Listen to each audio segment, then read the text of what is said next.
of building a high impact charity. But don't you worry, we will have a live Q&A with him afterwards. So please stay put and we will all get here, Joey, and talk about charity entrepreneurship. Okay? Okay, so just discussing our program flow for today, we will have our opening remarks, an icebreaker, and then again the pre-recorded talk by Joey. But after that, we will have our live Q&A session with Joey himself. And later, of course, our closing remarks and photo. So I hope everyone can stay until the end so that we can have a good group photo with everyone and of course with Joey. All right? Okay.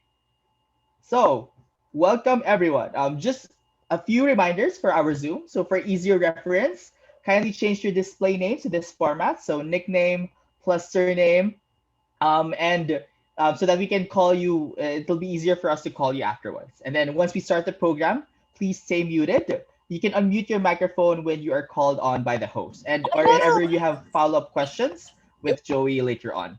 We will also have a Slido. So we will send the link and Slido via chat. So for your questions, please send your questions via Slido. Please be concise and direct to the point with your questions and to ensure that everyone will have a chance to participate in the discussion. If there are issues and if there are issues encountered, you may send a private message to one of the hosts.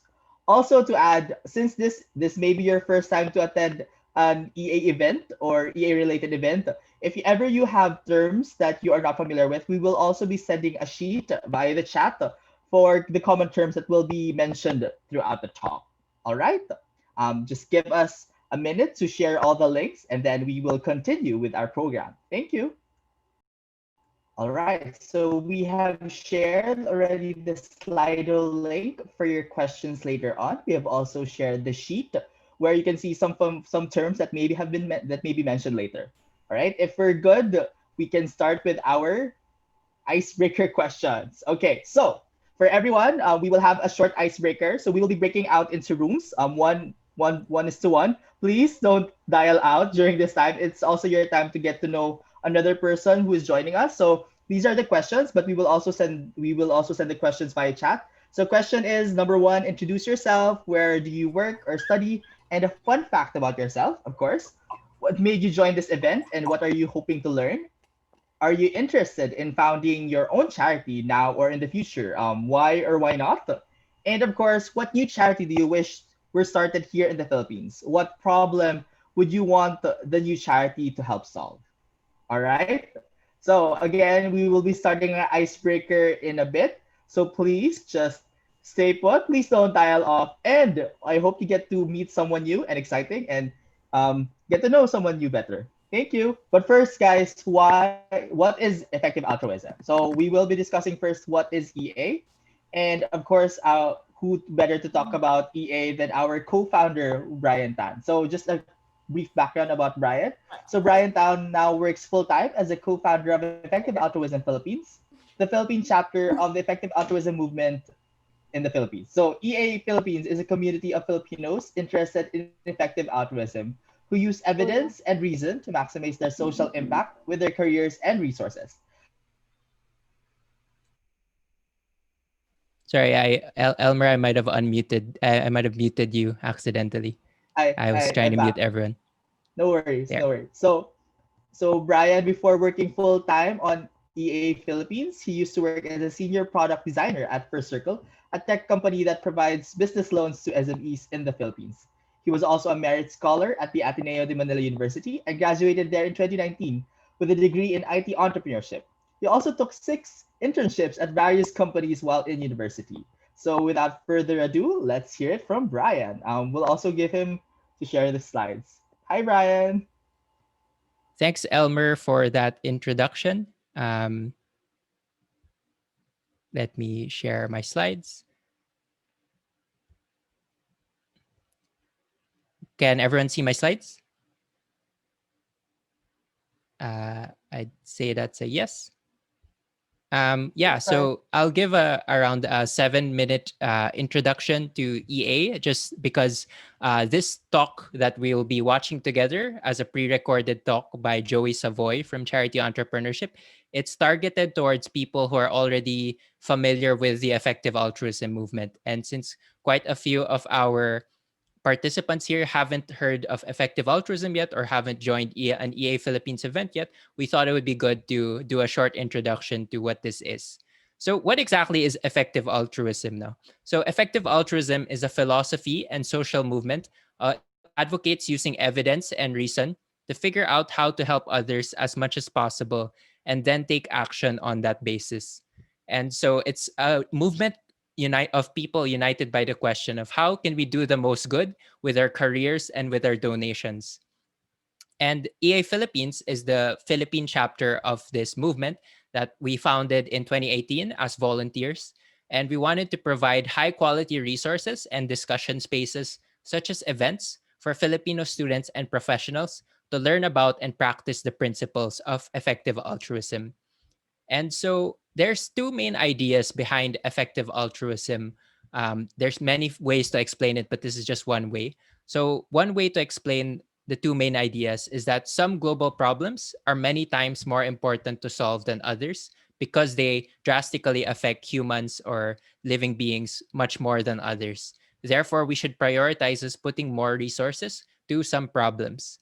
And EA uses a framework of looking at which problems are big, neglected, and solvable. So we use these three factors mainly in figuring out which resources, which problems to put more resources to, or which careers to take, like in our own personal lives, which cause do we want to solve. And historically, the EA movement, which is around like 6,000 people all around the world, there are a few main issues that are prioritized by people in the EA community. So one is global health and development.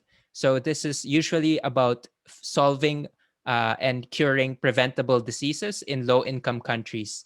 And one example of how the EA movement has made impact in this cause is through GiveWell. They are a US charity that evaluates other charities to figure out which charities save or improve lives the most effectively for each amount of money you donate to them.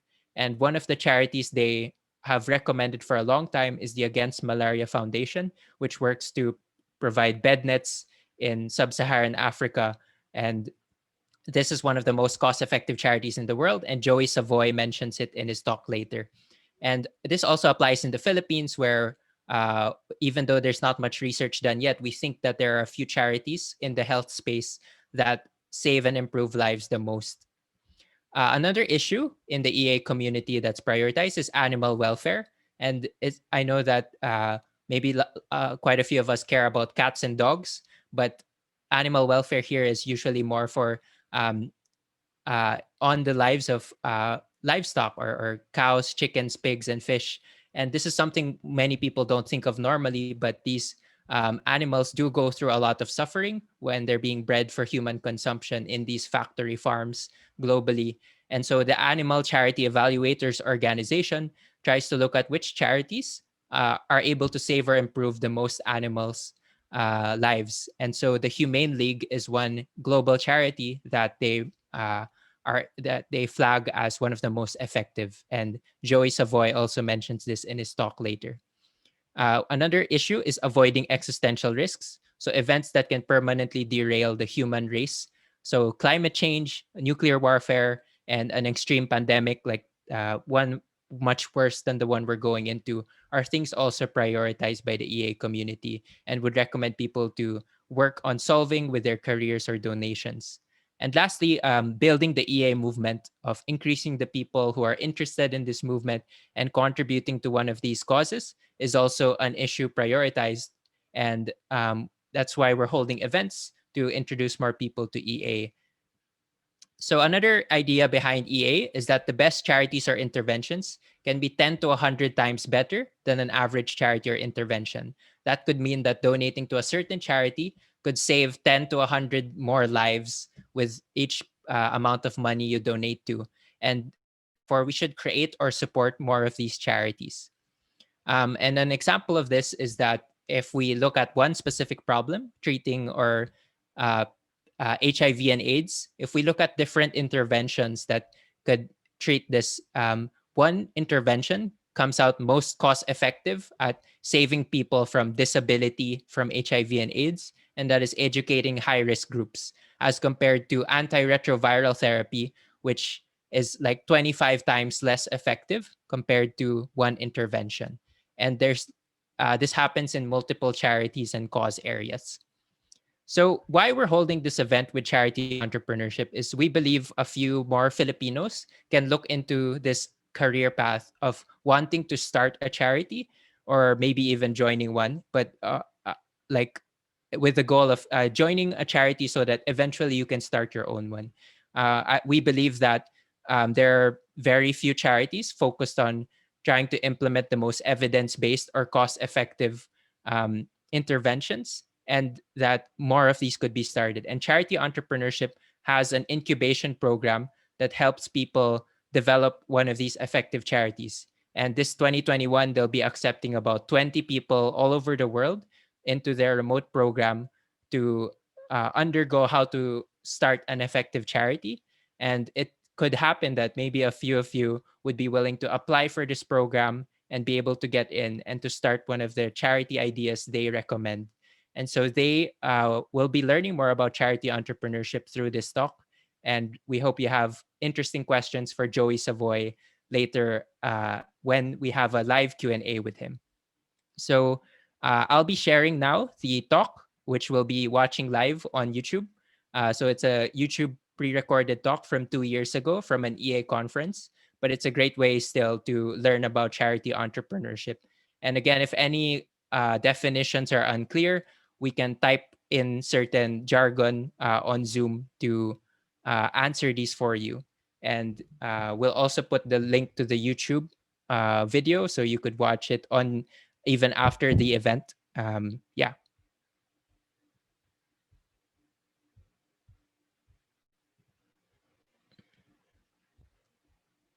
So let me share my screen.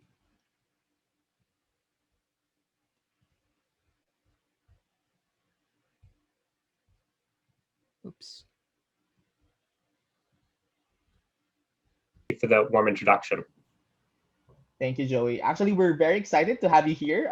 We had to like assure our participants that this is just a pre-recorded talk, but you will be here live to answer all their questions. Okay, but before we go into those questions, we want to ask you one thing. Have you been to the Philippines, or what do you know about the Philippines, just to break the ice? Sure. I sadly have not been able to travel there, so that's still on the to-do list. What I know, I mean, the first thing that comes to mind for me is geography, because I'm from Vancouver, kind of the Pacific coast of Canada, and they're always talking about the Ring of Fire and kind of the places that are along the earthquake line and the volcano line. And I think you guys are as well as Vancouver. So probably had some earthquake warnings and drills and this sort of thing the same way that we did. I know that fairly high population, probably not in the top 10, but pretty close, I would guess, in terms of country size. I've had very positive recommendations about the scuba diving and snorkeling there. I know the climate's a heck of a lot nicer than Canada, although that's not too high a bar to overcome. Awesome, awesome. All right. But we do hope that you get to visit when the pandemic is more manageable. So we all want to go around when the pandemic is more manageable. No Okay. doubt. So I think we can start with a few questions. So I'll just read the questions out from our Slido. So the most upvoted question so far, what are the most common bottlenecks for the charities you've incubated so far? So that's our first question. Yeah, a really good question. So it does change around a little bit year to year. So we've kind of run the program 3 years. Often it's founders. So we'll have a set of ideas. Like this year, we have 7 recommended ideas. That in theory, 2 co-founders per idea. That's 14 kind of a really good fit co-founders. We don't always find that many co-founders in practice. It's quite challenging to find someone who's the right fit. I think it's a really good, really high impact career, but it's for a fairly small percentage of people that it's kind of the ideal fit for. So co-founders is one. Funding can be another bottleneck. We haven't had too much struggles with that ourselves, but it definitely is something that a new charity has to be aware of, kind of what are the pathways to funding and that sort of thing. Operationally, we've been able to handle charities and kind of give them the logistical support, the registration support, that sort of thing, that hasn't really been a challenge. So I'd say probably it swings back and forth between founders and funding, but more on the founders side than the funding side typically. We've read also, so just to follow up on that, we've read also that charity entrepreneurship will be connecting co-founders with other founders, right? Is there like a possibility for the co-founders to choose their own team? Yeah, so typically what happens is we have a bunch of people come to the program, and most of them don't know each other, but they're all kind of interested in charity entrepreneurship, all have different skills and talents. And then throughout the duration of the program, you end up working with everyone else in the program. So you'll start by doing pretty brief projects with everybody, maybe 3-hour projects with every person in the program. And then week after week, you'll kind of narrow down to working with fewer and fewer people, but longer and longer periods of time. So by the end of the program, the end of the 2 months, you'll have worked with maybe 3 people in quite a lot of depth. And then you will be primarily picking your own co-founders. We do make some recommendations to people, but typically these are pretty similar to the kind of, I guess, internal recommendations that people are already going with, the people who they seem to click with, the people who they seem to be doing good projects with, that sort of thing. Thank you for that. So another question that was asked, somewhat related to your answer, is that how much capital average does it take to start an effective charity from scratch? You've mentioned about funding, but on average, how much does it actually cost or needed? Yeah, so the boring answer is, of course, it depends a lot on the charity. They range a lot, but pretty typically we might give like a $50,000 seed grant. That will probably last the charity 6 months. And then in terms of other costs that we kind of have for running the program and our staff and doing the research time and all that sort of stuff, that might be like another 50K.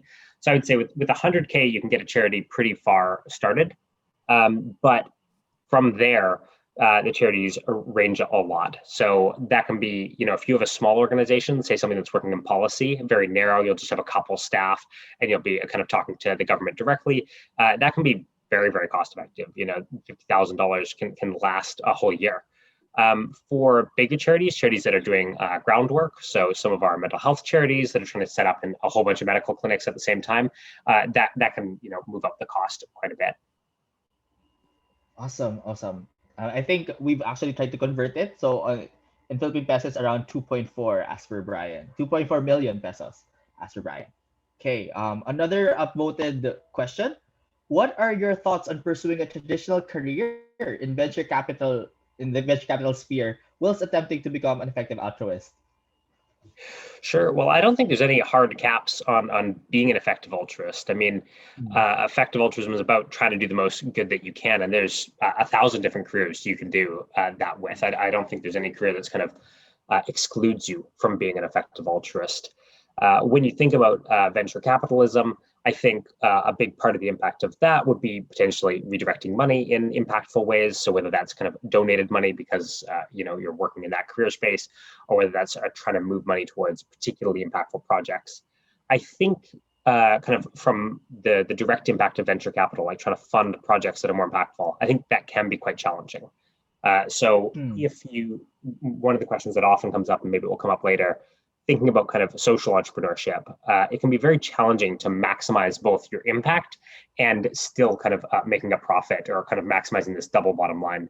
That's tough to do. It's not impossible. There are some organizations that do a really good job of it, but I would say it's probably harder than either going down the for-profit route and donating a lot of that money, donating a lot of profits, or going down the nonprofit route and focusing really clearly on kind of maximizing impact. So yeah, can you be an EA? Definitely.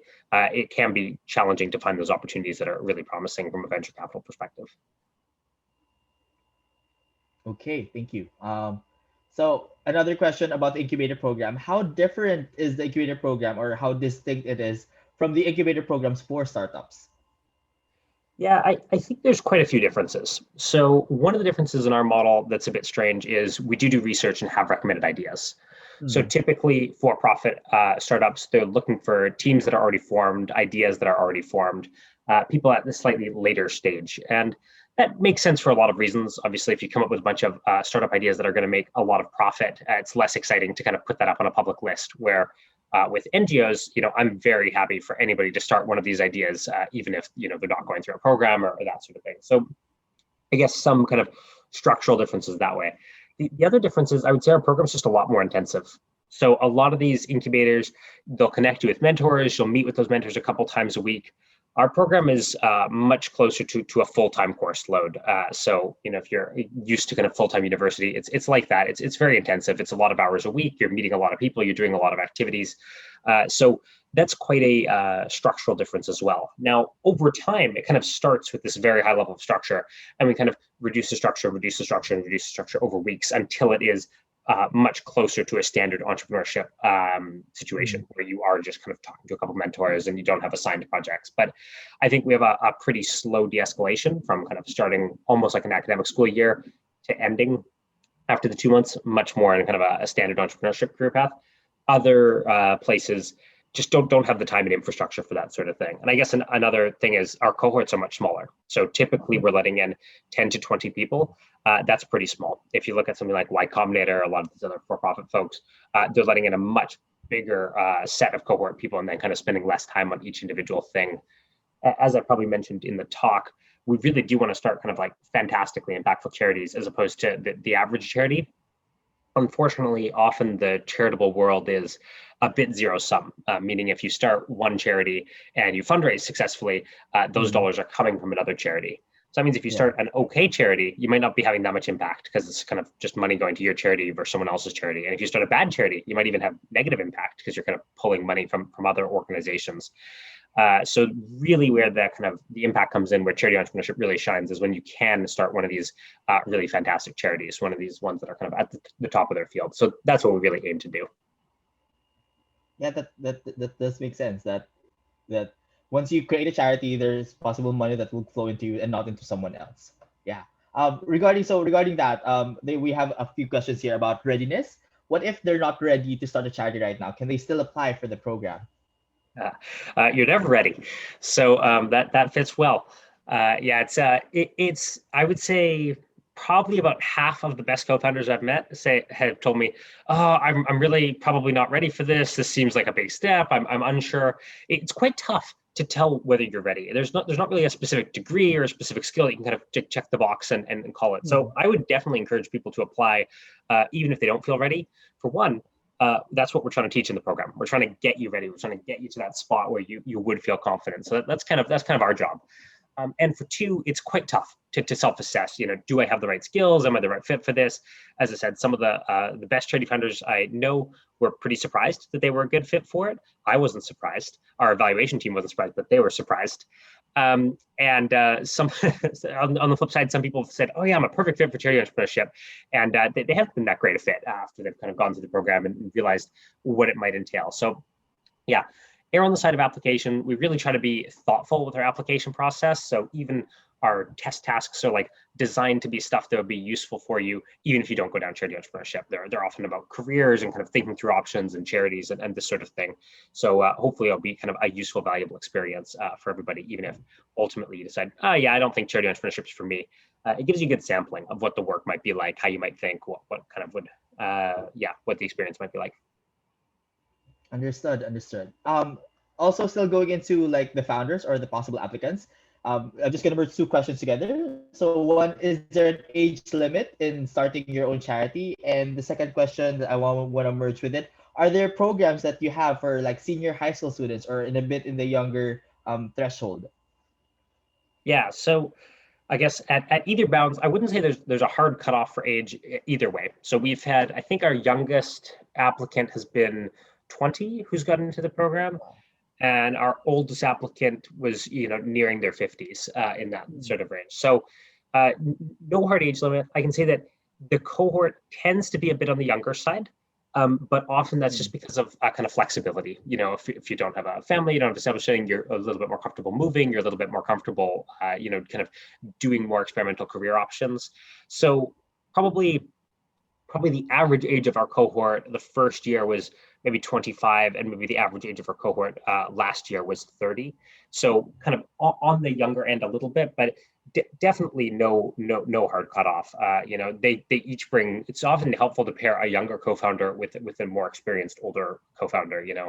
The older person's going to bring experience to the table. They're going to bring useful connections a lot of the time. They're going to have been kind of around the block in the NGO sector.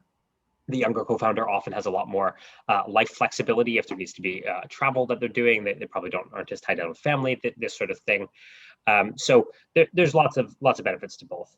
In terms of high school folks, so we are fairly focused on kind of the cohort who goes through our program. So that's like the 20 people who get in. And because it's full-time, typically it's people who are, just graduated college and older or that sort of thing.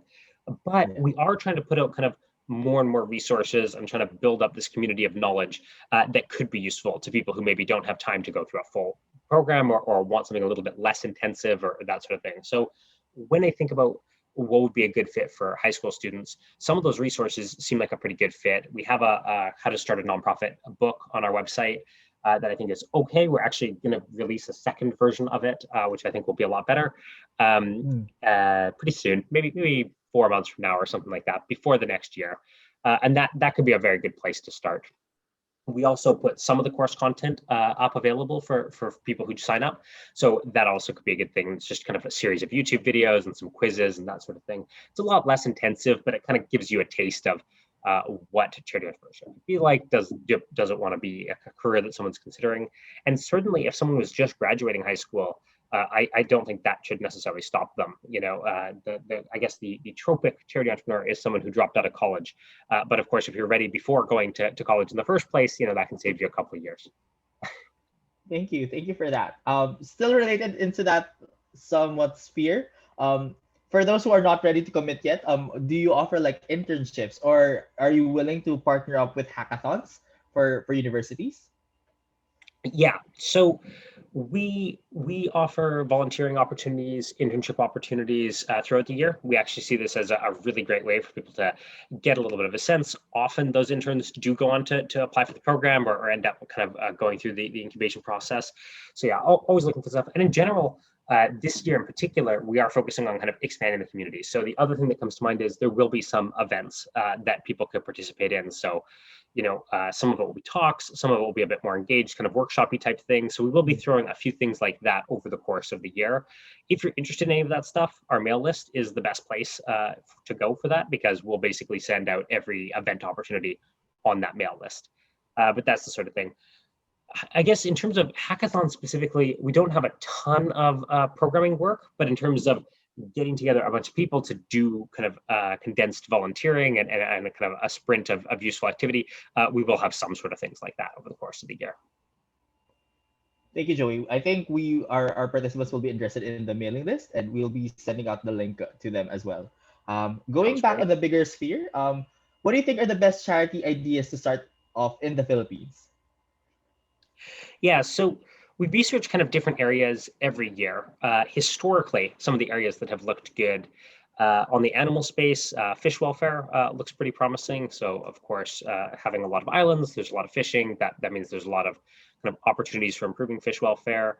Mental health looks promising in a huge number of countries, including the Philippines, so neglected across the world. So there's some promising stuff there. We recommended guided self-help last year, and we think that could be a pretty good fit. Alcohol tax scores pretty well when considering the Philippines. So the more you kind of put taxes on goods like alcohol and tobacco, the less consumption, and thus reduces driving accidents, this sort of thing.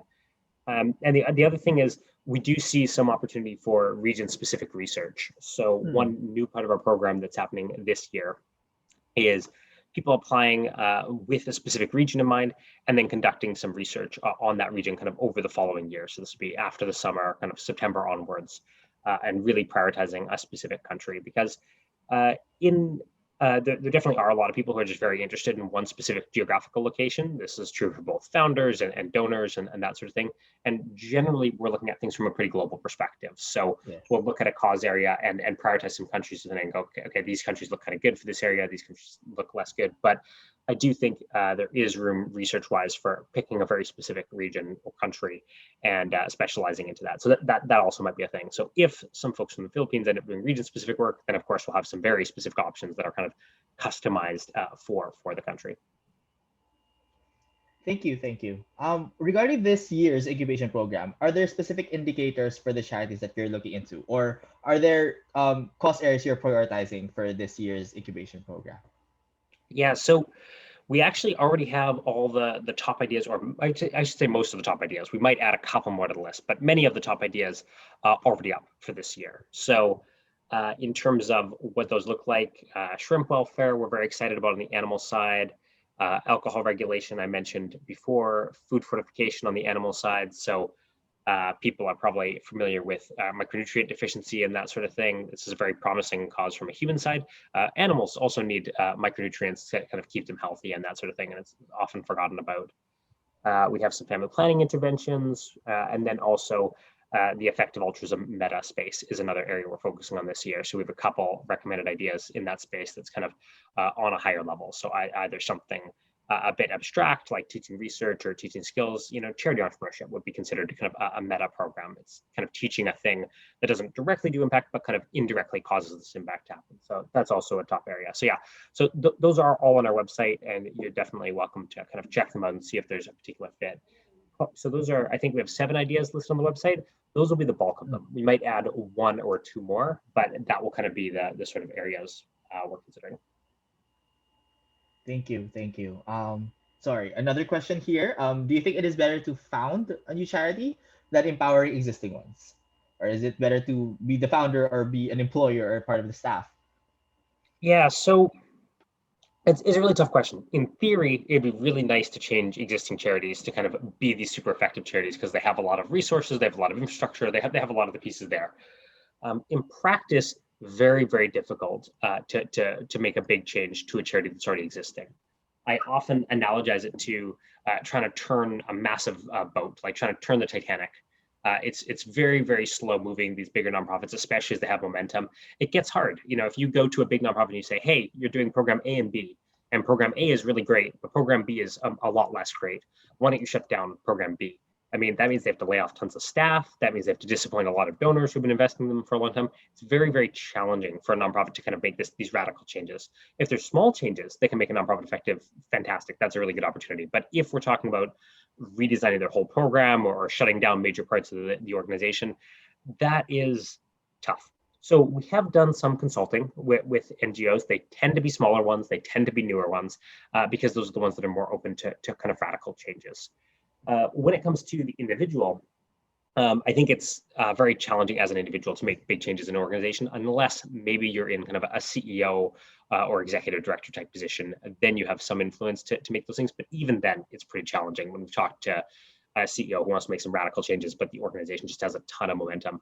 So we tend to lean towards better to start a nonprofit that's really focused on kind of impact and all the right habits from day one, as opposed to kind of rebuild an organization that has some of those pieces, but not others.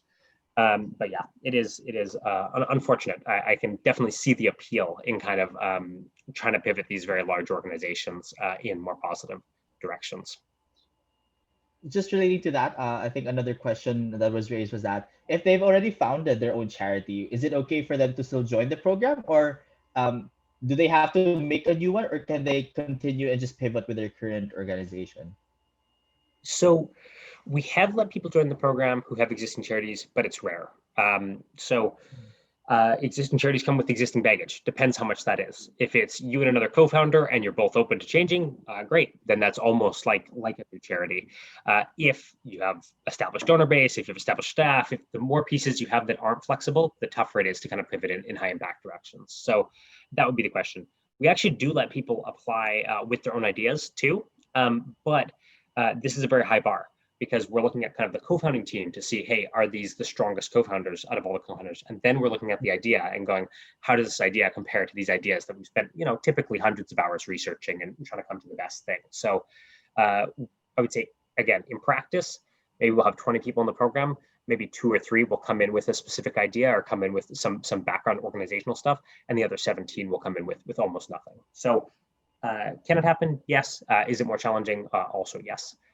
We have worked with some organizations that have been, a couple have been, I guess, HLI joined our program. They did exist before they joined our program. They were purely volunteer run. HLI is the Happier Lives Institute. They basically work on mental health research. So they existed, but only as a volunteer organization. So they'd never fundraised. They didn't have any full-time staff. they're pretty open to pivoting, and they were pretty close to a recommended idea that we already had in terms of doing mental health research. So that fit pretty well. But yeah, it's a tougher route for sure. Understood. Understood. So far that's all our questions to Slido. But right now we want to open the floor to our participants. If they want to ask some questions live to Joey, you can raise your hand so that we can call on you. One thing I also wanted to touch on, if I can Sure. go back to one of the questions on kind of working for a nonprofit versus founding your own. One of the other advantages of founding your own is typically when a nonprofit is hiring, they're kind of looking for the best employee out of a hiring pool. So maybe you apply for the job and you're a 10 in terms of fit, but the next best person's a 9 in terms of fit. That means there's only really a small difference between kind of the difference you're making versus the difference the next person would hire. Where often, especially if an idea is co-founder limited, so we don't have enough co-founders to found that idea, the difference could be that idea kind of existing as a charity versus not. So that's another reason why, from an individual perspective, you'll probably have more impact as a founder as opposed to as an employee of an organization. Again, there can be very big differences. So say if you're planning on becoming the ED of an organization and shifting it very radically, maybe the difference between you and the next best executive director is really high. But in most typical charity jobs, the difference isn't massive. You know, the second best hire is pretty good too. So that's another kind of a point in favor of entrepreneurship as a career path from an impact perspective. Thank you. Just on the definition perspective, what is the difference between a charity entrepreneur and a social entrepreneur? Yeah, so social entrepreneurship is broader. It basically covers ventures. Often it implies ventures that are trying to make a for-profit difference in some way. So they could be a bunch of different things. They could be a for-profit venture that happens to have some flow-through effects that are positive, like a company that uses recycled products or something like this often would call themselves a social enterprise. It could be a company that has a mixed model. So Living Goods, for example, is a recommended top charity on GiveWell. And what they do is they go door to door and provide medical services at a discount. So they're still making some revenue from selling the medical services, but they're also discounting them via donations. So that's kind of like a mixed revenue model that would fall under social entrepreneurship. And then kind of, I guess, classic charity entrepreneurship can also fall under social entrepreneurship. So it's just a much broader label that's not that specific. Charity entrepreneurship is, you're pretty clearly registered as a charity. You're pretty clearly getting your revenue either via governments or via donations. There's kind of no for-profit element mixed in. So social enterprise is, it's kind of a macro category that can include charity entrepreneurship, but often has more of those for-profit elements mixed into it. Understood. So there was one question that just came up. Are the ideas you recommend contextualized to a specific context? I think we need more context to this question. May I ask who asked this question? It was named anonymous. Can the Oh, that was me. This is Amaris. Hi. Hi. Would you like to ask the question live so that Joey can answer it live as well? I was just wondering if it's contextualized to a specific context. So I haven't checked the recommendations yet, but since problems tend to be very broad, right? Like, are the ideas that are recommended to start a charity, like, it could be very different in Canada versus in the Philippines. So I'm just wondering if it's generalized and it can be contextualized here later on as it's worked on in incubation. Yeah. So some are pretty general. A lot of the time it depends on the research base. So maybe I can give an example of like guided self-help. This was a mental health idea we recommended last year. It's just been studied in a whack load of places. So they really have a sense of how it cross applies in different contexts. It looks like it works in a lot of different contexts. It looks quite promising in a lot of different contexts.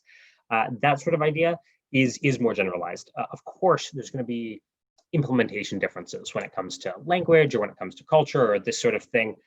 That is going to have to be taken into account. We often have an implementation report. These aren't typically public, but for people going through our program that talks a little bit about, okay, what would executing this charity look like? What would day one look like? What would be the first thing you do when thinking about countries, that sort of thing. But yeah, so some are pretty generalized like that. Others are very specific. So particularly when there's a limited amount of research, it's been done in a one specific context. It's an intervention that's more behavioral changey instead of health-based. That can often mean that there's kind of more contextual variation. So say something like we had an intervention last year, which was family planning via radio messages. That is really, really contextual. It really depends on what country you're doing, what are the beliefs about family planning, what are the barriers about family planning. It's basically a completely different charity depending on where you execute it. So that charity had a much more specific set of countries that it could be applied to. It was countries kind of close by where the research had been conducted. So a little bit of both. I mean, every country, of course, has some contextual stuff you have to work around it. But some, medical interventions tend to be more cross-applicable. Mass distribution interventions tend to be more cross-applicable. Behavior change tends to be harder. Stuff that's governmental tends to be more specific. I mean, there might be a similar goal. So maybe your goal is to reduce tobacco or to increase tobacco tax, and that would be the same goal across many different countries. But of course, the route of how to do that is wildly different depending on what minister exactly is in charge of that, or what the political kind of standard process is for getting legislation passed. So that sort of thing. So yes, maybe a bit of a boring answer in that it depends. But I would say some interventions we're pretty excited about them being applied in a lot of different contexts. Others are definitely narrower. Thank you, Joey. Thank you, everyone. Sad to say that's the time that we have for now. But we just want to ask Joey for his closing message and if he has a message to the local effective altruism community here in the Philippines. But for the rest, please just wait. We're going to have a group photo with Joey afterwards. Okay. Great. Closing message, I would just say, err on the side of applying, err on the side of telling people about this. Charity entrepreneurship's not really a career that's at the top of most people's radar. People haven't really heard of it. People haven't really thought of it. And I think in general, it'd be great for more people to be considering it as an option. It doesn't mean it's going to be a fit for everybody. It doesn't mean that, people are all gonna love it. But I think for some people, it really is an exciting career. It's an impactful career. It's really a good fit and a great way to kind of make a difference.